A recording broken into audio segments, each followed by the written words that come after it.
ማእኸላይ ኮሚቴ ውድ ህወሓት ኣብ ቀረባ እዋን ዝወሰነ ውሳነ መልኪቶም ሰራሕተኛታት መንግስቲ ወረዳ ደጉዓ ተንቤን ዘትዮም ተሳተፍቲ ትዘተም ማእኸላይ ኮሚቴ ህወሓት ዝወሰነ ውሳነ እዋኑ ዝጠልቦ መዋጾ ትግራይ ኢሎም ኣነፍቶም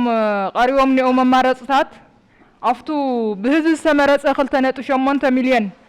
ዝመረጾ ህዝብና ቱ ነባር ቤት ምኽሪ ናቦቱ ይመለስ ዝብል መርገጽ ኢለለኒ ማለት እዩ ሕዚ ተወሲኑ ኒኦ ውሳነ ግን ጽቡቕ እዩ ክዘናጋዕ የውሊ ናብ ተግባራውነቱ ጥራሕ ይሽገር ልብል ሓሳብ ይኒአና ኣብ ሸፈለ ጸንሐ ግዚያዊ መንግስቲ እዩ ሕዝቦቱ መማረጽታት ቦቱ ሴናሪዮታት ጠሚጥዎ ዘሎቱ ማእኸላይ ኮሚቴ ግን ከም ኣካል ሲቪል ሰርቫንት ኮይና ትሪኦ ተለና ከም ኣካል ወረዳ ከም ግለይ እውን ትሪኦ ተለኹ መዋጽኦ ትግራይ ኢለ ይሓስብ ትግራይና መንግስቲ የድልያ እዩ ብህዝቢ ዝተመረጸ መንግስቲ የድልያ እዩ ኣብዚ ምንም ድርድር የውሊ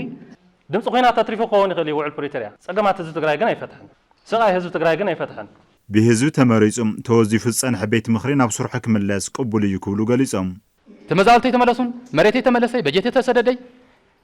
ስለዚ ኣበይና አንግል ኮይና ንቃልስ ንኽእሉ ጸገም ስለዝኾነ ኣነቱ ቀሪቡ ዘሎ ሓሳብ መገሰ ሓሳብ ጽቡቕ እዩ መንግስቲ ትግራይ ምጽዎ ዘሎ ማለቱ ማእኸላይ ኮሚቴ ውድብና ኣሚጥዎ ዘሎ ኣንፈት ኣመሓዳሪ ዘዋዶ ምብራቕ ትግራይ ኣይተከላለ ሓጋዚ